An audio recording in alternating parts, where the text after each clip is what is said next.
ಇವತ್ತು 19/7/2025ರಲ್ಲಿ ಒಂದು ದೊಡ್ಡ ಸಭೆಯನ್ನು ಸರ್ಕಾರದವರು ಏರ್ಪಡಿಸಿದ್ದಾರೆ. ಹಲವಾರು ಯೋಜನೆಗಳನ್ನು ಒಗ್ಗೂಡಿಸಿ ಕೋಟ್ಯಾಂತರ ರೂಪಾಯಿಯನ್ನು ಈ ಭಾಗದಲ್ಲಿ ಅವರು ಖರ್ಚು ಮಾಡ್ತಾರೆ. ಮತ್ತು ವಿಶೇಷವಾಗಿ ಈಗ ತಾನೇ ಮಾದೇವಪ್ಪನವರು ಹೇಳ್ದಂಗೆ ಸುಮಾರು 74 ವಿವಿಧ ಇಲಾಖೆ 24 ವಿವಿಧ ಇಲಾಖೆ ನಮ್ಮ ಫಂಡ್ಗಳನ್ನು ಈ ಒಂದು ಡೆವಲಪ್ಮೆಂಟ್ ಕಾರ್ಯಕ್ಕೆ ಹಾಕಿದ್ದಾರೆ. ಸುಮಾರು 2678 ಕೋಟಿ ರೂಪಾಯಿಗಳಷ್ಟು ವೆಚ್ಚ ಇವತ್ತು ಸರ್ಕಾರ ಮಾಡ್ತಾ ಇದೆ. ಮತ್ತು ಇದಕ್ಕೆ ಶಂಕುಸ್ಥಾಪನೆ ನಮ್ಮ ಸಿದ್ದರಾಮಯ್ಯನವರು ಮಾಡ್ತಾ ಇದ್ದಾರೆ. ಯೋಜನೆ ಬಂದರೂ ಕೂಡ ಸಿದ್ದರಾಮಯ್ಯನವರು ಮೊದಲ ಪ್ರಾಧಾನ್ಯತೆ ಕೊಡ್ತಕ್ಕಂಥದ್ದು ಮೈಸೂರಿಗೆ. ಯಾಕೆ ಅಂದರೆ ಅವ್ರ ಮೈಸೂರು ಮೇಲೆ ಭಾಳ ಪ್ರೀತಿ. ಮತ್ತು ನಾನು ಅಧಿಕಾರದಲ್ಲಿ ಇರೋವರೆಗೆ ಹೆಚ್ಚಿನ ಕೆಲಸ ಇನ್ನೂ ಮಾಡಬೇಕು ಅನ್ನತಕ್ಕಂಥ ಹುಮ್ಮಸ್ಸು ಅವ್ರ ಹತ್ರ ಇದೆ. ಅದಕ್ಕಾಗಿ ನಿಜವಾಗಲೂ ಅವರ ಸುದೈವ, ನಿಮ್ಮ ಸುದೈವ, ಯಾವಾಗಲೂ ಕೂಡ ಅವರು ಹಣಕಾಸಿನ ಮಂತ್ರಿಯಾಗಿ ಮುಖ್ಯಮಂತ್ರಿಗಳಾಗಿ ಆ ಹಣವನ್ನು ಯಾವಾಗಲೂ ಅದು ಮೈಸೂರು ಕಡೆನೇ ಹರಿತದೆ. ಇದು ನಿಜ. ಯಾಕಂದರೆ ಮೇಲಿಂದ ಕೆಳಗಡೆ ಹೋಗಬೇಕು ಹೊರತಾಗಿ ಕೆಳಗಿಂದ ಮೇಲುಗಡೆ ಬರಲ್ಲ. ಹಾಗೆ ಸಾಕಷ್ಟು ಅಭಿವೃದ್ಧಿ ಕೆಲಸಗಳನ್ನು ಅವರು ಮಾಡಿದ್ದಾರೆ. ಆದರೆ BJPದವರು ಯಾವ ಕೆಲಸನೂ ಕೂಡ ಮಾಡದೆ ಅವರು ಬರೇ ಟೀಕೆ ಮಾಡ್ತಕ್ಕಂಥದ್ದು. ಅದಕ್ಕಾಗಿ ನಾನು ಯಾವಾಗಲೂ ಹೇಳ್ತಾ ಇರ್ತೀನಿ, BJPಯವರು ಟೀಕಾಚಾರ್ಯರು. ಟೀಕೆ ಮಾಡೋದು ಒಂದೇ ಗೊತ್ತು ಅವರಿಗೆ. ಯಾವುದು ಕೂಡ ಅಭಿವೃದ್ಧಿ ಕೆಲಸ ಅವರು ಮಾಡೋದೇ ಇಲ್ಲ. ಮಾಡೋದೇನೆಂದರೆ ಒಂದು ಕರಪ್ಷನ್. ಆದರೆ ಬೇರೆಯವ್ರಿಗೆ ಹೇಳ್ತಾರೆ ಅವ್ರು ಕರಪ್ಟು, ಇವ್ರು ಕರಪ್ಟು, ಕಾಂಗ್ರೆಸ್ ಸರ್ಕಾರ ಏನು ಕೆಲಸ ಮಾಡಿದೆ. ಮೋದಿಯವರು ಹಾಗೆ ಹೇಳ್ತಾರೆ, 55 साल में ಕಾಂಗ್ರೆಸ್ ने क्या किया. ಅರೆ ನಾವೇನು ಮಾಡಿದ್ದೇವೆ ಅದರ ಜನರ ಕಣ್ಣಿನ ಮುಂದಿದೆ, ಜನ ನೋಡ್ತಾರೆ. ನೀವೇನು ಮಾಡಿದ್ರಿ ಅದು ಹೇಳಿ. ಪಂಡಿತ್ ಜವಾಹರ್ಲಾಲ್ ನೆಹರೂಜಿ ಅವರ ಕಾಲದಲ್ಲಿ HMT, HAL, BEL, BHEL ದೊಡ್ಡ ದೊಡ್ಡ ಕಾರ್ಖಾನೆಗಳು ನೆಹರೂಜಿ ಅವರು ಮೈಸೂರು, ಬೆಂಗಳೂರು ಕೊಟ್ಟರು. ಮಹಾರಾಜರ ಕಾಲದಲ್ಲೂ ಕೂಡ ಇಲ್ಲಿ ಸಾಕಷ್ಟು ನಿಮಗೆ ಸಾರ್ವಜನಿಕ ಉದ್ದಿಮೆಗಳಲ್ಲಿ ದೊಡ್ಡ ದೊಡ್ಡ ಕಾರ್ಖಾನೆಗಳು ಇಲ್ಲಿ ಬಂದು. ಮೋದಿ ಸಾಹೇಬ್ರೆ ಮತ್ತು ಮೋದಿ ಶಿಷ್ಯ ಎಂದರೇನಿದ್ದಾರೆ, ನೀವು ಹೇಳಿ ನಿಮ್ಮ ಕೊಡುಗೆ ಮೈಸೂರಿಗೇನು, ಬೆಂಗಳೂರಿಗೇನು, ಕರ್ನಾಟಕಕ್ಕೇನು ಅನ್ನತಕ್ಕಂಥ ತಿಳಿಸ್ಬೇಕು. ನಿಮ್ದೇನೂ ಕೊಡುಗೆ ಇಲ್ಲ. ಆದರೆ ಹೇಳೋದು ಜಾಸ್ತಿ. ಅವರು ವಿಶೇಷವಾಗಿ ಏನು ಮಾಡ್ತಾರೆ, ಮುಂಜಾನಿಂದ ಸಂಜೆವರೆಗೆ ಟಿವಿಯಲ್ಲಿ ಮಾತ್ರ ಕಾಣೋದು. ಒಂದು ದಿವಸ ಕೂಡ ನೀವು ಇಂಥ ಟಿವಿಯಲ್ಲಿ ನೋಡದೆ ಇರತಕ್ಕಂಥ ದಿನ ಒಂದು ಇಲ್ಲ. ಹಿಂದೆ ಪ್ರಧಾನಮಂತ್ರಿಗಳು ಯಾರೂ ಕೂಡ ದೂರದರ್ಶನ್ ಸರ್ಕಾರ ಸ್ವತ್ತದ ಟಿವಿ ಇದ್ರೂ ಯಾರೂ ಕೂಡ ದಿನ ಎದ್ದು ಇವರಂಗೆ ಟಿವಿಯಲ್ಲಿ ಬೊಗಳ್ತಾ ಇರಲಿಲ್ಲ. ಇವರು ದಿನ ಇಲ್ಲಿ ನಮ್ಮ ದೇಶದಲ್ಲಿ ಮಣಿಪುರ ಅಂತ ಭಾಗದಲ್ಲಿ ರೇಪ್ ಆಗ್ತಾ ಇವೆ, 2 ಕೋಮುಗಳು ಜಗಳ ಆಡ್ತಾ ಇವೆ, 2 ಟ್ರೈಬ್ಗಳು ಜಗಳ ಆಡ್ತಾ ಇವೆ, ಅನೇಕ ಜನರ ಮನೆ ಸುಟ್ಟೋಗಿವೆ, ಆಸ್ತಿ ಕಳ್ಕೊಂಡಿದ್ದಾರೆ, ಮಕ್ಕಳು ಕಳ್ಕೊಂಡಿದ್ದಾರೆ. ಅಲ್ಲಿ ಕೇಂದ್ರ ಸರ್ಕಾರ ಬಿಜೆಪಿ ಸರ್ಕಾರ ಏನೂ ಮಾಡಿಲ್ಲ. 42 ಕಂಟ್ರೀಸ್ ಮೋದಿ ಅವರು ಅಡ್ಡಾಡಿದ್ರು, ಇನ್ನೂ ಅಡ್ಡಾಡ್ತಾನೆ ಇದ್ದಾರೆ. 42 ದೇಶಕ್ಕೆ ಹೋಗಿದ್ದಾರೆ. ಇಲ್ಲಿ ಪಕ್ಕದ ಮಣಿಪುರ್ ನಮ್ಮ ದೇಶದಲ್ಲೇ ಇರ್ತಕ್ಕಂಥದ್ದು, ನಮ್ಮ ಭಾರತ ದೇಶದ ಮಹತ್ವದ ಒಂದು ರಾಜ್ಯ. ಅಲ್ಲಿ ಇವರು ಒಂದು ದಿವಸ ಹೋಗಿ ಜನರಿಗೆ ಸಮಾಧಾನ ಮಾಡಲಿಲ್ಲ, ಕಾಳಜಿಯಿಂದ ಹೇಳಲಿಲ್ಲ. ಕಾರಣ ಏನು? ಅಲ್ಲಿ ಹೋಗ್ಲಿಕ್ಕೆ ಹೆದರ್ತಾ ಇದ್ರ? ಅರೆ, ರಾಹುಲ್ ಗಾಂಧಿ ಅವರು 2 ಸಲ ಹೋದರು. ಮಣಿಪುರದಿಂದನೇ ಅವರು 2ನೇ ತಮ್ಮ ಪಾದಯಾತ್ರೆಯನ್ನ ತೆಗೆದರು. ಆದರೆ ಮೋದಿ ಅವರು ದೇಶದ ಜನ ಸಾಯುವಾಗ ಇವರು ವಿದೇಶದಲ್ಲಿ ಟೂರ್ ಮಾಡ್ತಾರೆ ಮತ್ತು ದೊಡ್ಡ ದೊಡ್ಡ ಪಬ್ಲಿಕ್ ಸೆಕ್ಟರ್ ಏನು ಮಹಾರಾಜರ ಕಾಲದಲ್ಲಿ ಆಗಿವು ಅಥವಾ ಏನು ನೆಹರೂಜಿ ಅವ್ರ ಕಾಲದಲ್ಲಿ ಆಗಿತ್ತು, ಅವು ಎಲ್ಲನೂ ಒಂದು ಅದಾನಿ ಅಂಬಾನಿ ಇವರಿಗೆ ಮಾರ್ತಾ ಇದ್ದಾನೆ. ಅದು ನಿಮ್ಮ ಆಸ್ತಿ, ನಿಮ್ಮ ಆಸ್ತಿ. ನಮ್ಮ ಟ್ಯಾಕ್ಸ್ ಮೇಲೆ ಕಟ್ಟಂತ ದೊಡ್ಡ ದೊಡ್ಡ ಕಾರ್ಖಾನೆಗಳು, ಲಕ್ಷಾಂತರ ಜನ ಕೆಲಸ ಮಾಡತಕ್ಕಂಥ ಕಾರ್ಖಾನೆಗಳು ಇವತ್ತು ಆ ಕಾರ್ಮಿಕರಿಗೆ ಬೀದಿ ಪಾಲ ಮಾಡಿ ಆ ಆಸ್ತಿಯನ್ನ ಮಾರಿ ಒಬ್ಬನಿಗೆ ಶ್ರೀಮಂತ ಮಾಡಕ್ಕೆ ಇವರು ತನ್ನ ಎಲ್ಲ ಇಡೀ ಶಕ್ತಿ ತನ್ನ ಸರ್ಕಾರವನ್ನ ಬಿಟ್ಟಿದ್ದಾರೆ. ಏರ್ಪೋರ್ಟ್ ತಗೊಳ್ಳಿ, ಪೋರ್ಟ್ ತಗೊಳ್ಳಿ, ರಸ್ತೆ ತಗೊಳ್ಳಿ, ಗಾಳಿ ಮೇಲೆ ಅಡ್ಡಾಡೋದು ವಿಮಾನಗಳು ತಗೊಳ್ಳಿ, ಅದ್ರ ಎಲ್ಲನೂ ಕೂಡ ತನಗೆ ಬೇಕಾದಂಥ ಜನರಿಗೆ ಕೊಡ್ತಾ ಇದ್ದ. ಸಂವಿಧಾನ ತಿದ್ದುಪಡಿ ಮಾಡಬೇಕು ಅಥವಾ ಸಂವಿಧಾನಕ್ಕೆ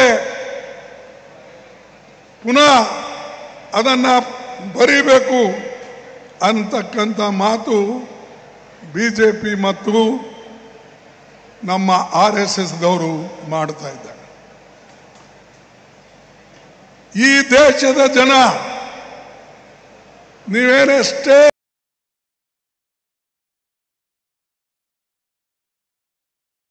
ತಿಪ್ರಿಲಾಗ ಹೊಡಿರಿ, ಸಂವಿಧಾನ ಬದಲಾವಣೆ ಮಾಡಕ್ ಆಗೋದಿಲ್ಲ, ಜನ ಉಡೋದಿಲ್ಲ ಅನ್ನತಕ್ಕಂಥ ಮಾತನ್ನ ಹೇಳ್ತೀನಿ.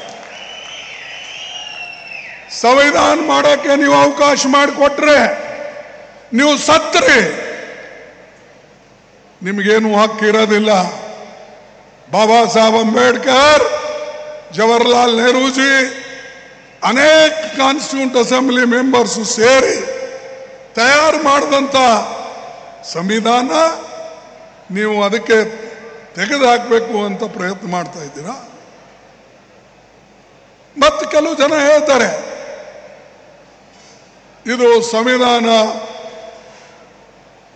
ಅವ್ರು ಒಬ್ಬರೇ ಏನು ಮಾಡಿದಾರ, ಮತ್ತೆ ಯಾರು ಮಾಡಿದಾರಪ್ಪ? ನಿಮ್ಮ ತಾತ ಬಂದ್ ಮಾಡ್ದ ಅಥವಾ ನಿಮ್ಮ RSS ದವ್ರು ಬಂದ್ ಮಾಡಿದ್ರ? ಯಾರು ಮಾಡಿದ್ರು? ಇದು ಎಲ್ಲನೂ ಕೂಡ ಎಷ್ಟೇ ಕಷ್ಟ ಬಂದ್ರೂ ಕೂಡ ಸಂವಿಧಾನ ಸಭೆಯಲ್ಲಿ 7 ಜನ ಸದಸ್ಯರಿದ್ರು. ಆ ಸದಸ್ಯರು ಎಲ್ಲರೂ ಹೇಳ್ತಾರೆ ಈ ದೇಶದ ಸಂವಿಧಾನವನ್ನ ರೂಪಿಸಕ್ಕೆ ಮುಖ್ಯ ಕಾರಣಕರ್ತರು ಡಾಕ್ಟರ್ ಬಾಬಾ ಸಾಹೇಬ್ ಅಂಬೇಡ್ಕರ್ ಅವರು ಅಂತ ಹೇಳಿ. ಮೋದಿಯವರೇ, ಆ ಸಂವಿಧಾನದಿಂದನೇ ನೀವು ಚೀಫ್ ಮಿನಿಸ್ಟರ್ ಆದ್ರಿ, ಆ ಸಂವಿಧಾನದಿಂದನೇ ನೀವು ಪ್ರಧಾನಮಂತ್ರಿ ಆದ್ರಿ, ಮತ್ತು ಸಂವಿಧಾನ ನಮ್ಮ ಪಾರ್ಲಿಮೆಂಟ್ ಒಳಗಡೆ ಹೋಗುವಾಗ ಆ ಸಂವಿಧಾನಗ ಹೀಗೆ ತಲೆಬಾಗಿ ಹಣಿಗೆ ಹಚ್ಕೊಂಡು ಒಳಗಡೆ ಹೋದ್ರಿ. ಅದೇ ಸಂವಿಧಾನ ಕೊಲೆ ಇವತ್ತು ಮೋದಿ ಅವರು ಮಾಡ್ತಾ ಇದ್ದಾರೆ. ನೀವು ಅರ್ಥ ಮಾಡ್ಕೊಳ್ಬೇಕು. ನಿಮ್ಮಲ್ಲಿ ಇರ್ತಕ್ಕಂಥ ನಿಮಗೆ ಕೊಟ್ಟಂತ ಒಂದು ಅಡಲ್ಟ್ ಫ್ರೆಂಚೈಸ್ ಅಂದ್ರೆ ಎಲ್ಲರಿಗೆ ಒಂದೇ ಹಕ್ಕು, ಓಟಿನ ಹಕ್ಕು, ಗಂಡಿರ್ಲಿ ಹೆಣ್ಣಿರ್ಲಿ, ಶ್ರೀಮಂತರಿರ್ಲಿ ಬಡವರಿರ್ಲಿ, ಯಾವ ಜನಾಂಗದವರೇ ಇರಲಿ, ಯಾವ ಜಾತಿಯವರೇ ಇರಲಿ, ಅವರೆಲ್ಲರಿಗೂ ಕೂಡ ಒಂದೇ ಓಟಿನ ಅಧಿಕಾರ ಕೊಟ್ಟಂತವ್ರು ಯಾರು? ಬಾಬಾ ಸಾಹೇಬ್ ಅಂಬೇಡ್ಕರ್ ಅವರು, ಜವಾಹರ್ಲಾಲ್ ನೆಹರೂಜಿಯವರು. ಇದು ಅರ್ಥ ಮಾಡ್ಕೊಳ್ಳಿ. ಈ ನಿಮ್ಮ ಓಟಿನ ಅಧಿಕಾರ ಹೋದ್ರೆ ನಿಮ್ದು ಮುಗೀತು ಕತೆ. ಇನ್ನೂ ಕೂಡ RSS BJPದವ್ರು ಅದೇ ಮಾತಾಡ್ತಾರೆ. ದಿನ ಎದ್ದು ಇದಕ್ಕೆ ಸಂವಿಧಾನಕ್ಕೆ ಹೆಂಗೆ ತೆಗಿಬೇಕು ಅವರ ಪ್ರಯತ್ನ ನಡೆದಿದೆ. ಬಂಧುಗಳೇ, ಯಾವಾಗ ಕಾಂಗ್ರೆಸ್ ಪಾರ್ಟಿ ಅಧಿಕಾರಕ್ಕೆ ಬಂದಿದೆ ಅವಾಗೆಲ್ಲ ಕಾಂಗ್ರೆಸ್ ದೊಡ್ಡ ಕೆಲಸಗಳು ಮಾಡಿದೆ, ಅನೇಕ ಒಳ್ಳೆ ಕೆಲಸ ಮಾಡಿದೆ. ಜನರಿಗೆ ಶಕ್ತಿ ತುಂಬತಕ್ಕಂಥದ್ದು, ಆರ್ಥಿಕ ಬಲ ಕೊಡ್ತಕ್ಕಂಥದ್ದು, ಸಾಮಾಜಿಕ ನ್ಯಾಯ ಕೊಡ್ತಕ್ಕಂಥದ್ದು, ಈ ಕೆಲಸ ಮಾಡಿದ್ದು ಕಾಂಗ್ರೆಸ್ ಪಾರ್ಟಿ ಹೊರತಾಗಿ ಬೇರೆ ಯಾವ ಪಾರ್ಟಿನೂ ಇಲ್ಲ. ಈ ಮಾತನ್ನ ನಾನು ಸ್ಪಷ್ಟವಾಗಿ ಹೇಳಿದೆ. ಯಾಕಂದ್ರೆ ಕನ್ಯಾಕುಮಾರಿಯಿಂದ ಕಾಶ್ಮೀರವರೆಗೆ, ಆಸಾಮಿಂದ ಈ ನಮ್ಮ ಗುಜರಾತ್ವರೆಗೆ ಯಾವುದಾದ್ರೂ ಇವತ್ತು ಪಕ್ಷ ಇದ್ದಿದ್ರೆ ಅದು ಕಾಂಗ್ರೆಸ್ ಪಾರ್ಟಿ. ಆ ಕಾಂಗ್ರೆಸ್ ಪಾರ್ಟಿನೇ ತನ್ನ ಮೂಲ ತತ್ವಗಳನ್ನು ಬಿಡದೆ, ಐಡಿಯಾಲಜಿ ಬಿಡದೆ ಸತತವಾಗಿ ಕೆಲಸ ಮಾಡ್ತಾ ಇದೆ. ನಾವು ಕೆಲವು ಕಡೆ ರಾಜ್ಯ ಕಳ್ಕೊಂಡಿರ್ಬಹುದು, ನಾವು ಕೆಲವು ಕಡೆ ಸೋತಿರಬಹುದು, ಆದರೆ ಜನ ಕಾಂಗ್ರೆಸ್ ಪಾರ್ಟಿಗೆ ನೆನೆಸ್ಕೊಂಡು ದೇಶದಲ್ಲಿ ಕಾಂಗ್ರೆಸ್ ಉಳಿಬೇಕು, ಸಂವಿಧಾನ ಉಳಿಬೇಕು, ಪ್ರಜಾತಂತ್ರ ಉಳಿಬೇಕು ಮತ್ತು ಕಾಂಗ್ರೆಸ್ ಪಾರ್ಟಿ ಬರಬೇಕು ಅನ್ನತಕ್ಕಂಥ ಆಸೆ ಉಳ್ಳವರು ಜನ ಕೋಟ್ಯಾಂತರ ಜನ ಇದ್ದಾರೆ. ನಮಗೆ ಮತ್ತು ಮೋದಿ ಅವರಿಗೆ ಬಹಳ ದೊಡ್ಡ ವ್ಯತ್ಯಾಸ ಇಲ್ಲ. 2% ಎಲೆಕ್ಷನ್ದಲ್ಲಿ. ಆದರೂ ಕೂಡ ಅವರು ಕೆಲವು ಹೀಯಾಳಿಸ್ತಾರೆ, ಹಮ್ ಕಾಂಗ್ರೆಸ್ ಖತಮ್ ಕರೆಂಗೆ, ಕಾಂಗ್ರೆಸ್ ಮುಕ್ತ ಭಾರತ್. ಎಲ್ಲಪ್ಪ ಮುಕ್ತ ಭಾರತ್? ಇನ್ನೊಂದು ನಮಗೆ ಬಂದಿದ್ರೆ, ಒಂದು 25 ಸೀಟ್ ಬಂದಿದ್ರೆ ಶಿವಕುಮಾರ್, ಸಿದ್ದರಾಮಯ್ಯನವರು ಇವರೆಲ್ಲ ಸೇರಿ ನಮಗೆ 10 ಸೀಟ್ ಕೊಟ್ಟಿದ್ರೆ ಇನ್ನೂ, ಮತ್ತು ನಮ್ಮ ಮಧ್ಯಪ್ರದೇಶ್ ಮತ್ತು ಇನ್ನೊಂದು 2-3 ರಾಜ್ಯಗಳಲ್ಲಿ 2-3 ಸೀಟ್ ಬಂದ್ರು ನಮ್ಮ ಮೋದಿ ಅವರು ಏನು ಹೇಳ್ತಿದ್ರಲ್ಲ, 400 ಪಾರ್ ಹೋಗಿ 220ಕ್ಕೆ ಬಂದ. ಅಹಂಕಾರ ಅನ್ನೋದು ಮನುಷ್ಯನಿಗೆ ಅಥವಾ ದುರಂಕಾರ ಇದ್ರೆ ಒಂದು ಸಲ ಅವನು ಕೆಳಗೆ ಬೀಳ್ತಾನೆ. ಮ್ಯಾಲೆ ಏರ್ದವನು ಕೆಳಗೆ ಬರಲೇಬೇಕು. ಚಾಮುಂಡಿ ಬೆಟ್ಟ ಹತ್ತದವನು ಕೆಳಗೆ ಮತ್ತೆ ಇಲ್ಲಿ ಬರಲೇಬೇಕಲ್ಲ. ಏನು ಅಲ್ಲೇ ಕುಂತಿರ್ತಾನೆ 24 ತಾಸು? ಇಲ್ಲ. ಹಾಗೆ ಇವತ್ತು ನಮ್ಮ ಪಕ್ಷ ದೇಶದ ಮೂಲೆಯಲ್ಲಿ ಕೂಡ ಇದೆ. ಇದಕ್ಕೆ ನಾವೆಲ್ಲರೂ ಕೂಡ ಒಳ್ಳೆ ಕೆಲಸ ಮಾಡಿ ಈಗ ನಮ್ಮ ಕರ್ನಾಟಕದಲ್ಲಿ ಇದು ಒಳ್ಳೆ ಕೆಲಸ ನಡೆದಿದೆ. ನಮ್ಮ 5 ಗ್ಯಾರಂಟಿ ಇಡೀ ದೇಶದಲ್ಲೇ ಪ್ರಸಿದ್ಧವಾಗಿದೆ.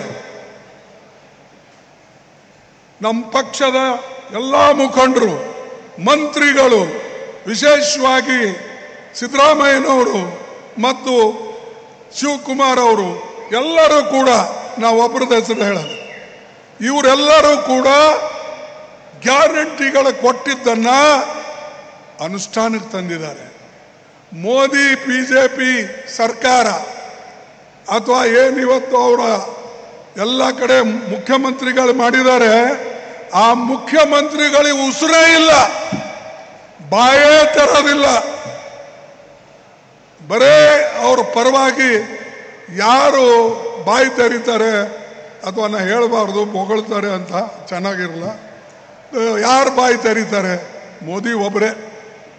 ಇಲ್ಲಿ ನಮ್ಮಲ್ಲಿ ಪ್ರತಿಯೊಬ್ಬ ಕಾರ್ಯಕರ್ತ, ಪ್ರತಿಯೊಬ್ಬ ನಾಯಕ, ಪ್ರತಿಯೊಬ್ಬ ಮಂತ್ರಿ, MLA, ಮುಖ್ಯಮಂತ್ರಿ, ಉಪಮುಖ್ಯಮಂತ್ರಿಗಳು ಎಲ್ಲರೂ ಕೂಡ ಮಾತಾಡಿ ಕೆಲಸ ಮಾಡತಕ್ಕಂಥ ಜನ ಈ ಕಾಂಗ್ರೆಸ್ನಲ್ಲಿದ್ದಾರೆ.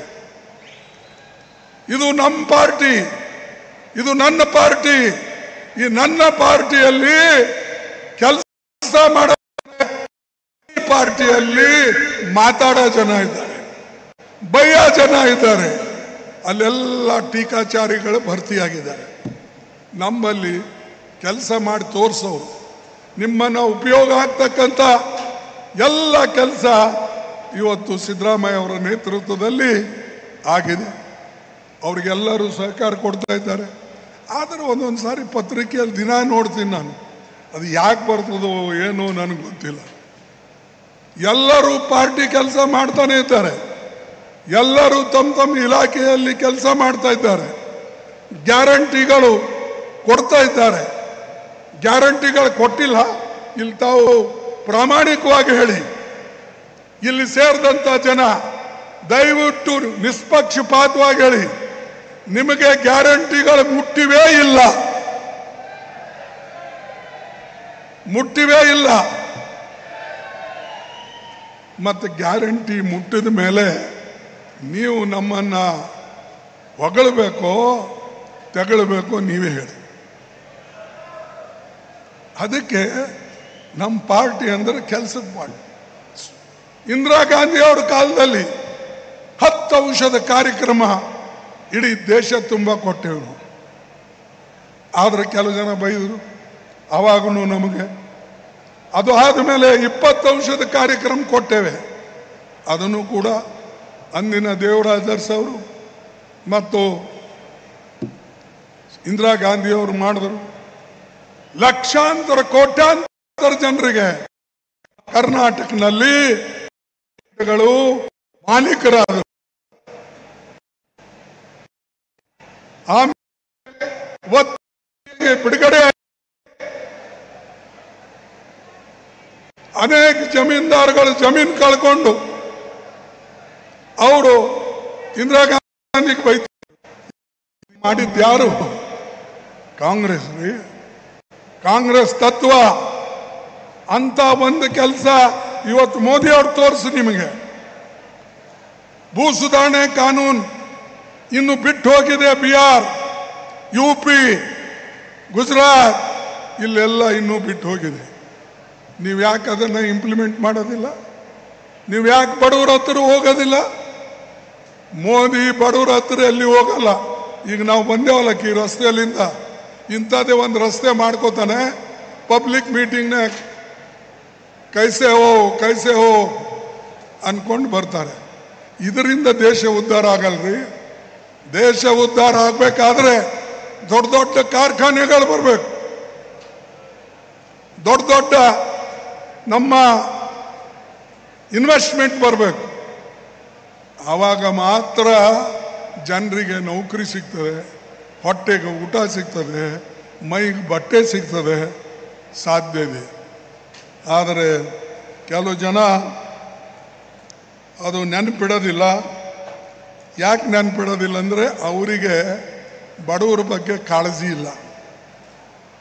ಈಗ 5 ಗ್ಯಾರಂಟಿ ಇವೆ. ಇದು ಯಾವುದು? ಗೃಹಲಕ್ಷ್ಮಿನ, ಗೃಹಜ್ಯೋತಿ, ಗೃಹಲಕ್ಷ್ಮಿ, ಇನ್ನೊಂದು ಅನ್ನಭಾಗ್ಯ, ಯುವನಿಧಿ, ಶಕ್ತಿ ಯೋಜನೆ. ಇವೆಲ್ಲ ಯೋಜನೆಗಳು ಏನು ಸಿದ್ದರಾಮಯ್ಯನ ಮನೆಗೆ, ಶಿವಕುಮಾರ್ ಮನೆಗೆ, ಪರಮೇಶ್ವರ್ ಮನೆಗೆ, ಮುನಿಯಪ್ಪನ ಮನೆಗೆನಾ? ಯಾರಿಗೋಸ್ಕರ ಇವು?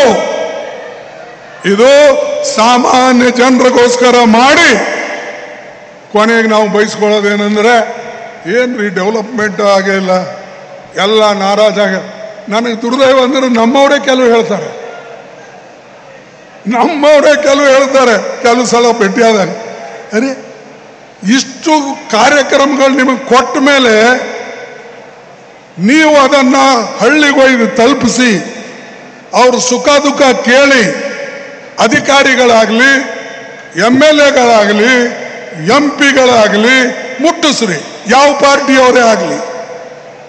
ಯಾಕಂದ್ರೆ ಇವತ್ತು ಯುವನಿಧಿ ಏನು ನಮ್ಮ ಪಾರ್ಟಿ ಹುಡುಗರಿಗೆ ಗುರುತಿಸ್ಕೊಡ್ತೇವ, ಅಥವಾ ಅನ್ನಭಾಗ್ಯ ನಮ್ಮ ಪಾರ್ಟಿದವರಿಗೆ ಗುರುತಿಸ್ಕೊಡ್ತೇವ, ಗೃಹಲಕ್ಷ್ಮಿ ನಮ್ಮ ಪಾರ್ಟಿಯವರಿಗೆ ಗುರುತಿಸಿಡ್ತೇವ, ಅಥವಾ ಗೃಹಜ್ಯೋತಿ ನಮ್ಮ ಪಾರ್ಟಿ?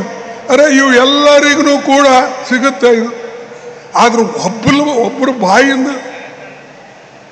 ನಾ ಇಷ್ಟು ಕೊಟ್ಟಿದ್ದಾರೆ, ಈ ಸರ್ಕಾರ ಬಂದ ಮೇಲೆ ಇಷ್ಟು ಒಳ್ಳೆ ಕೆಲಸ ಆಗಿದೆ ಅಂತ ಹೇಳಿ ಅಪೋಸಿಷನ್ದವ್ರನ್ನೂ ಸ್ವಲ್ಪ ಹೇಳಬೇಕು.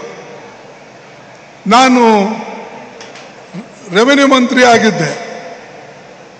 ನಾವು ಎಲ್ಲೆಲ್ಲಿ ಅಪೋಸಿಷನ್ MLA ಅವರಿಗೂ ಮೆಂಬರ್ ಮಾಡ್ತಿದ್ದೇವೆ. ಕಮ್ಯುನಿಸ್ಟ್ದವ್ರು ಕಡಿಮೆ ಬಿದ್ದರೆ ಕಮ್ಯುನಿಸ್ಟ್ದವರಿಗೂ ಸೇರಿಸಿದ್ದೀವಿ. ಬೇರೆ ಬೇರೆ ಪಾರ್ಟಿದವರಿಗೂ ನಾವು ಲ್ಯಾಂಡ್ ಟ್ರಿಬ್ಯುನಲ್ನಲ್ಲಿ ಹಾಕಿ ಎಲ್ಲರಿಗೆ ಭೂಮಿ ಕೊಡ್ತಕ್ಕಂಥ ಕೆಲಸ, ಟೆನೆಂಟ್ ಮಾಡ್ತಕ್ಕಂಥ ಕೆಲಸ, ಕಾಯಂ ಮಾಡ್ತಕ್ಕಂಥ ಕೆಲಸ ನಾವು ಮಾಡಿದ್ವಿ. ಇದು ಕಾಂಗ್ರೆಸ್ ಕೆಲಸ. ಈಗೂ ಕೂಡ ಕೋಟ್ಯಾಂತರ ಜನರಿಗೆ ಲಾಭ ಆಗ್ತಕ್ಕಂಥ ಕೆಲಸ ಇದೆ. ಅದನ್ನು ಬಿಟ್ಟು ದುಡ್ಡಿಲ್ಲ, ಈ ಸರ್ಕಾರ ದಿವಾಳಿ ಎದ್ದಿದೆ. ಎಲ್ಲಿದ್ದಿದೆಪ್ಪ ದಿವಾಳಿ? ಎಲ್ಲಿ ಹೇಳಿ ನೋಡೋಣ. ನಿಮ್ಮದೇನಾರ ಸಾಲ ಮಾಡಿದ್ರೆ ನಿಮಗೆ ಬ್ಯಾಂಕ್ದವ್ರು ಜಪ್ತಿ ಮಾಡಿ ನಿಮ್ಮ ದಿವಾಳಿ ಎತ್ತಿರ್ಬೇಕೆ ಹೊರತಾಗಿ ಸರ್ಕಾರ ದಿವಾಳಿ ಎದ್ದಿಲ್ಲ. ಸರ್ಕಾರ ದಿವಾಳಿ ಹೇಳ್ಬೇಕಾದ್ರೆ ಒಂದೊಂದು MLAಗೆ ಅಭಿವೃದ್ಧಿ ಕೆಲಸಕ್ಕಾಗಿ 50 ಕೋಟಿ ರೂಪಾಯಿ ಕೊಡ್ತಿದ್ರೇನ್ರಿ? ನೀವು 50 ಕೋಟಿ ಅಲ್ಲ, 50 ಕೋಟಿ ರೂಪಾಯಿ ಕೊಡ್ಬೇಕಾದ್ರೆ ದುಡ್ಡಿಲ್ಲದೆ ಅನೌನ್ಸ್ ಮಾಡ್ತಾರೆ. ದುಡ್ಡಿಲ್ಲದೆ ಅನೌನ್ಸ್ ಮಾಡಿದ್ರೆ ಸಿದ್ದರಾಮಯ್ಯನ ಮರ್ಯಾದೆ ಹೋಗ್ತದೆ. ಮತ್ತು ನಮ್ಮ ಶಿವಕುಮಾರ್ ಹಿಂಗೆ ಮಾಡಿ ಅದು ಮಾಡ್ತೀನಿ ಇದು ಮಾಡ್ತೀನಿ ಅಂತ ಹೇಳ್ತಾರಲ್ಲ, ಅವ್ರದ್ದು ಮರ್ಯಾದೆ ಹೋಗ್ತದೆ.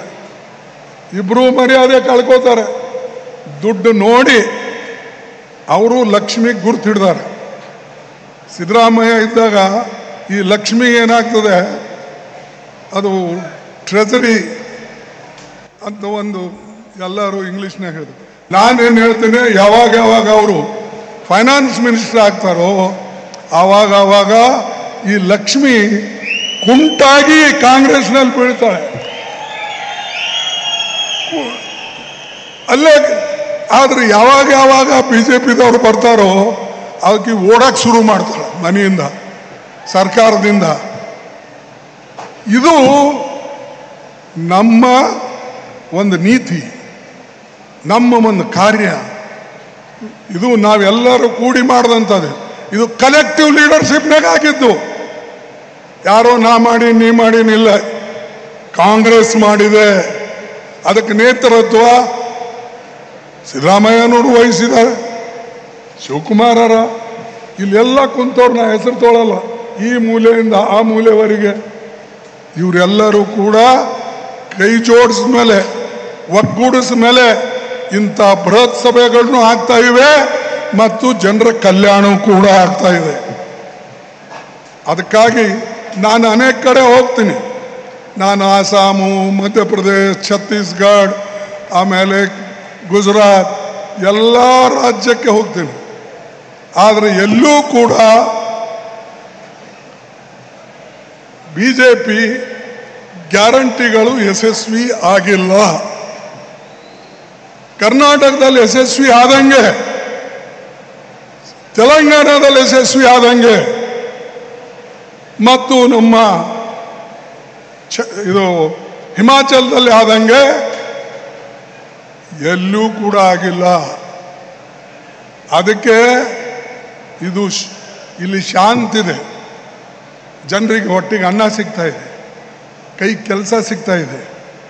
ಇಲ್ಲಿ ಇದು ನೋಡ್ಬೇಕು, ಮೋದಿ ಅವರೇ ಬಂದು ನೋಡಿ, ಅಟ್ಲೀಸ್ಟ್ ಕೊನೆಗೆ ಏನು ಕರ್ನಾಟಕ ರಾಜ್ಯಕ್ಕೆ ದುಡ್ಡು ಸಿಗಬೇಕು,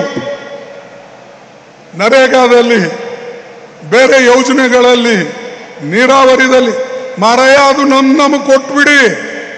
ಆ ದುಡ್ಡು ನಿಂದೇನಲ್ಲ, ನಮ್ದು GST ಕೊಟ್ಟಿದ್ದ ದುಡ್ಡು, ನಂಬಲ್ಲಿ ತಗೊಂಡು ಹೋಗಿದ್ದು ಕೊಡಿ. ಕೋಟ್ಯಾಂತರ ರೂಪಾಯಿ ನಾವು ಸರ್ಕಾರಕ್ಕೆ ಕೊಡ್ತೇವೆ, ಅವರಿಂದ ಬರೋದು ನಮಗೆ 4% ಎಷ್ಟೋ ಬರ್ತದೆ ಏನೋ ಹೇಳ್ತಿದ್ರು.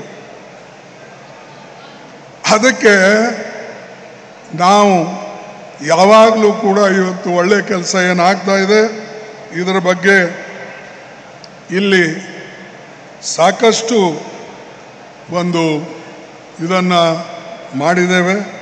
ಮತ್ತು ಯಾರೇ ಕೆಲವು ಈಗ ಇವತ್ತು ಪೇಪರ್ನಲ್ಲಿ ನೋಡಿದೆ, ಕರ್ನಾಟಕದವರು ಇಂಡಸ್ಟ್ರಿ ಮಾಡೋರಿಗೆ ಪ್ರೋತ್ಸಾಹ ಕೊಡ್ತಾ ಇಲ್ಲ, ಅದಕ್ಕೆ ಆಂಧ್ರಕ್ಕೆ ಹೋಗ್ತಾ ಇವೆ.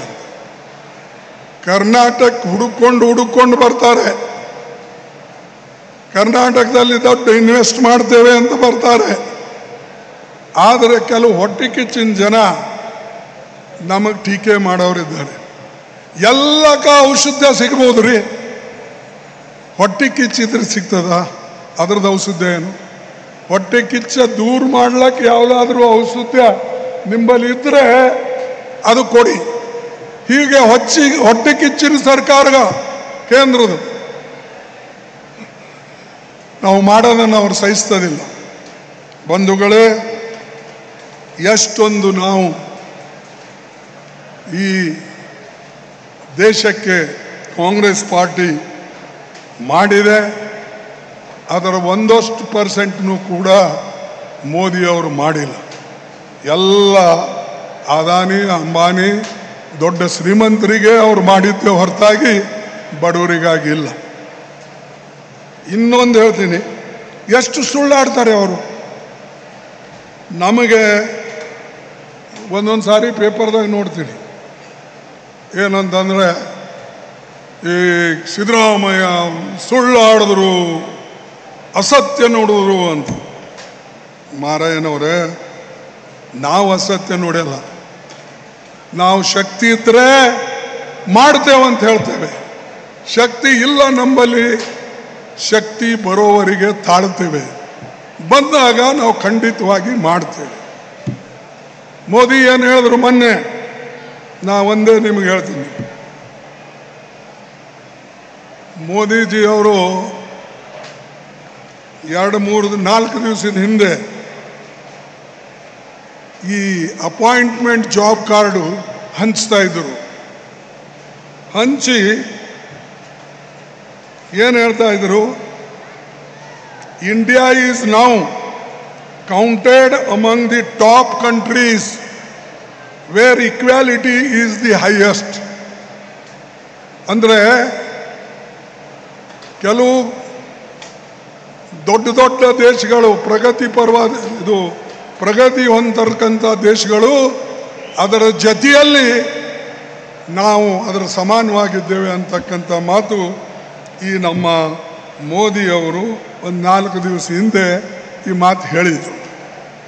ಅದಕ್ಕೆ ನಿತಿನ್ ಗಡ್ಕರಿ ಏನು ಹೇಳಿದ್ರು? while Nitin Gadkari on 7th July says slowly the number of poor people in the country is increasing. ಇನ್ನು ಮೊದಲ ಮಾದೇವಪ್ಪ ನೀ ಕೇಳ, ಅವ್ರ ಕಿವಿ ತುಂಬಬೇಡ, ನೀನು ಕಿವಿ ಸರಿಯಾಗಿವೆ ಅವ್ರದ್ದು, ಸ್ವಲ್ಪ ಇದು ಕೇಳಲಿ. while Nitin Gadkari on 7th July says slowly the number of poor people in the country is increasing and the wealth is getting concentrated in the hands of few rich people.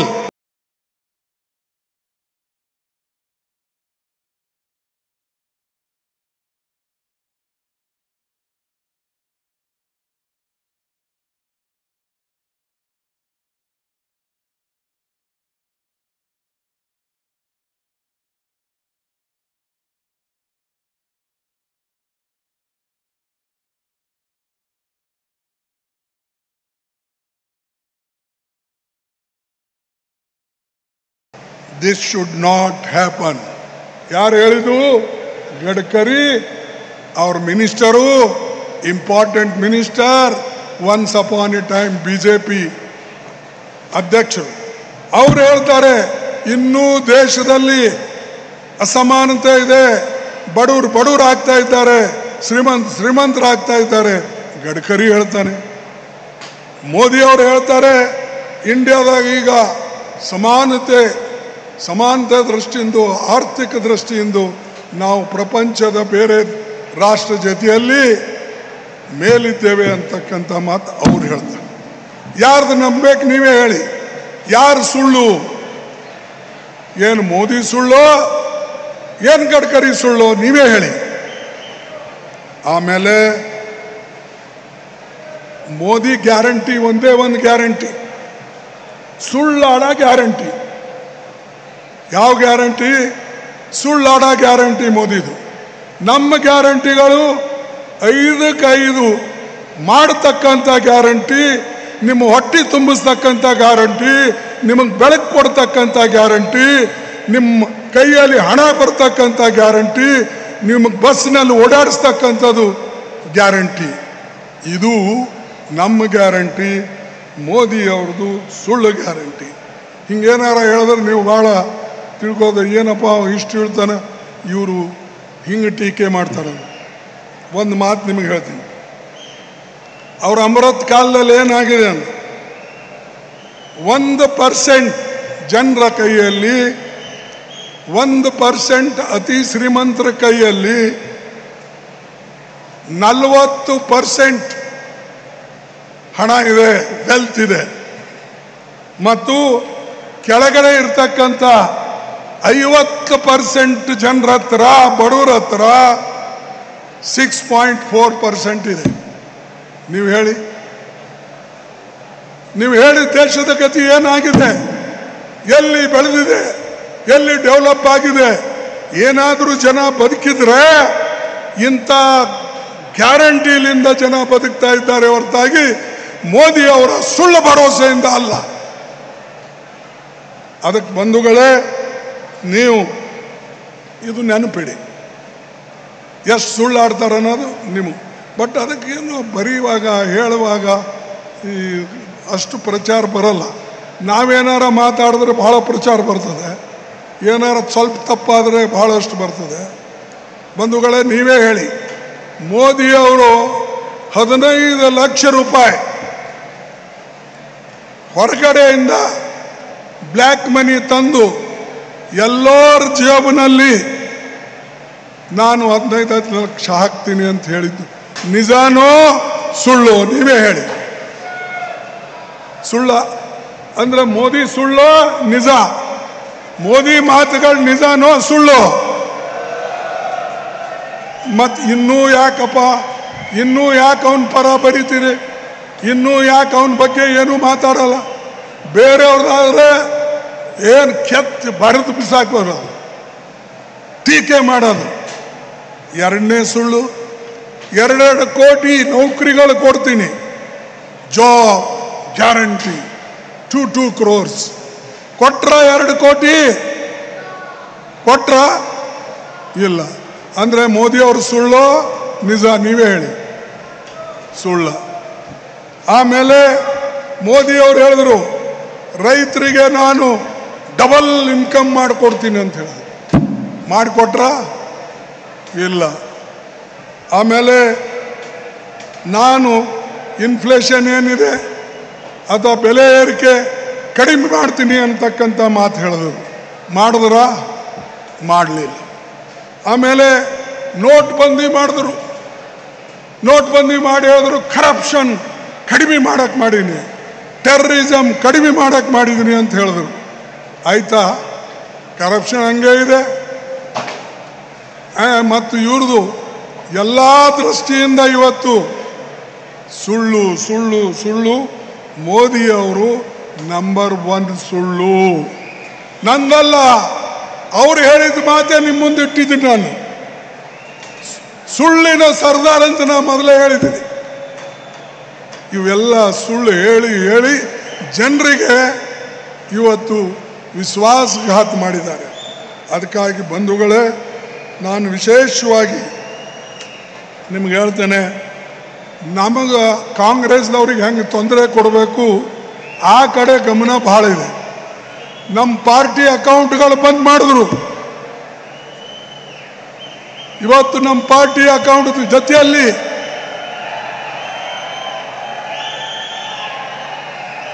ಸ್ವಲ್ಪ ಇರೇಪ, ಸ್ವಲ್ಪ ಇರಿ, ಇಲ್ದರೆ ಹೊರಗೆ ಹೋಗಿ. ನಿಮಗೇನು ಕೇಳಬೇಕಾಗಿಲ್ಲ ಅಂದ್ರೆ ಹೊರಗೆ ಹೋಗ್ಬೋದು. ಯಾರು ಕೇಳಬೇಕಾಗ್ಯದ ಸತ್ಯ ಇದ್ದಿದ್ದ ಮಾತು ಮತ್ತು ದೇಶಕ್ಕಾಗಿ ಒಳ್ಳೆಯದು ಆಗಬೇಕು ಅಂತಕ್ಕಂಥದ್ದನ್ನು ನಾವು ಹೇಳ್ತಾ ಇದ್ದೇವೆ. ಕೇಳಬೇಕಾದ್ರೆ ಕೇಳಿ, ಇಲ್ಲಂದ್ರೆ ನೀವು ಎದ್ದು ನಿಮ್ಮ ದಾರಿಯಲ್ಲಿಂದ ಹೋಗ್ಬಿಡಿ.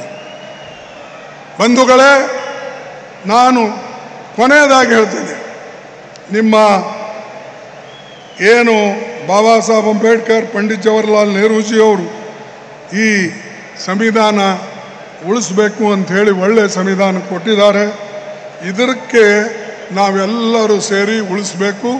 ಅದಕ್ಕಾಗೆ ನಮ್ಮ ಕಾಂಗ್ರೆಸ್ ಪಾರ್ಟಿ 3 ಸ್ಲೋಗನ್ ಕೊಟ್ಟಿದ್ದು: ಜೈ ಬಾಪು, ಜೈ ಭೀಮ್, ಜೈ ಸಂವಿಧಾನ್. ಈ ಮೂರು ಮಂತ್ರಗಳನ್ನು ತೆಗೆದುಕೊಂಡು ನಾವು ಮುಂದೆ ಹೋಗ್ತಾ ಇದ್ದೇವೆ. ಇದರಲ್ಲಿ ನಿಮ್ಮ ಕೈಲಾದರೆ ನಮ್ಮ ಜೊತೆಯಲ್ಲಿ ಬನ್ನಿ, ನಿಮ್ಮ ಕೈಲಾಗಲಿಲ್ಲ ಬರಬೇಡಿ. ಇದು ನಾವು ಮಾಡ್ತೇವೆ, ಇಡೀ ದೇಶನ ನಡೆಸಿದ್ದೇವೆ. ರಾಹುಲ್ ಗಾಂಧಿ, ನಾವು ಎಲ್ಲರೂ ಸೇರಿ ಪ್ರತಿಯೊಂದು ರಾಜ್ಯಕ್ಕೆ ಹೋಗ್ತಾ ಇದ್ದೇವೆ. ಮತ್ತು ಈ ಸ್ಲೋಗನ್ನ ಜೈ ಬಾಪು, ಜೈ ಭೀಮ್ ಮತ್ತು ಜೈ ಸಂವಿಧಾನ್ ಉಳಿಸೋಕ್ಕೆ, ಇದಕ್ಕೆ ತಗೊಂಡು ಹೋಗೋಕ್ಕೆ ನಾವು ತಯಾರಿದ್ದೇವೆ. ಅದೇ ದೃಷ್ಟಿಯಿಂದ ಇವತ್ತು ಮೈಸೂರಿನಲ್ಲಿ ಏನಿಂಥ ಬೃಹತ್ ಸಭೆ ತಾವು ನೆರವೇರಿಸಿದ್ರಿ, ಮತ್ತು ಅದರಲ್ಲಿ ವಿಶೇಷವಾಗಿ ಡೆವಲಪ್ಮೆಂಟ್ ವರ್ಕ್ ಹೆಚ್ಚಿನ ಪ್ರಮಾಣದಲ್ಲಿ ತಗೊಂಡ್ರಿ. ಅದರ ನಿಮ್ಮಿಂದ ಈ ಭಾಗಕ್ಕೂ ಅನುಕೂಲ ಆಗ್ತದೆ, ಮೈಸೂರ ಎಲ್ಲಕ್ಕಿಂತ ಮುಂದೆ ಬರ್ತದೆ ಅಂತಕ್ಕಂಥ ಮಾತನ್ನು ಹೇಳಿ ಮತ್ತು